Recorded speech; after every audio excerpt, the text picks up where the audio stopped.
Organic compounds বা জৈব যৌগ বলতে আমরা বুঝি কার্বনের সাথে অন্যান্য যেসব মৌল যেমন হাইড্রোজেন, অক্সিজেন, নাইট্রোজেন, ফসফরাস এর সংযোগে যেসব যৌগসমূহ গঠিত হয় তাকে আমরা অর্গানিক কম্পাউন্ডস বা জৈব যৌগ বলি। আর অর্গানিক কেমিস্ট্রি বলতে আমরা বুঝি কেমিস্ট্রির এমন শাখা যেখানে হচ্ছে এই জৈব যৌগসমূহের বিভিন্ন প্রপার্টিস, রিঅ্যাকশন, স্ট্রাকচার নিয়ে আলোচনা করা হয়। বিজ্ঞানী জনস জ্যাকব বার্জেলিয়াস এই অর্গানিক কেমিস্ট্রি নামকরণ করেন এবং তিনি একটি মতবাদ প্রকাশ করেন ভাইটাল ফোর্স থিওরি বা প্রাণশক্তি মতবাদ 1815 সালে। তার এই থিওরি অনুযায়ী শুধুমাত্র উদ্ভিদ এবং প্রাণীদেহেই এই জৈব যৌগসমূহ উৎপন্ন হওয়া সম্ভব।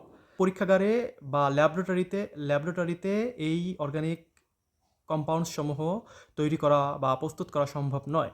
1828 সালে জার্মান বিজ্ঞানী ফ্রেডরিক ভোলার এই মতবাদ ভুল প্রমাণ করেন। তার ল্যাবরেটরিতে হঠাৎ অ্যামোনিয়াম সায়ানাইড দরকার হলে তিনি লেড সায়ানাইড ও অ্যামোনিয়াম ক্লোরাইডের সাথে একটি রিঅ্যাকশন ঘটান। উৎপন্ন অ্যামোনিয়াম সায়ানাইডকে তিনি কেলাসিত করার জন্য আ যেই প্রোডাক্টটি তিনি তাপ প্রদান করেন এবং সেখান থেকে এ ইউরিয়া ইউরিয়া তৈরি হয় এবং ইউরিয়া একটি অর্গানিক কম্পাউন্ড, অর্থাৎ একটি অজৈব যৌগ থেকে হচ্ছে একটা জৈব যৌগ প্রস্তুত হয়। এজন্য বিজ্ঞানী ফ্রেডরিক ভোলারকে আধুনিক জৈব যৌগের জনক বলা হয়।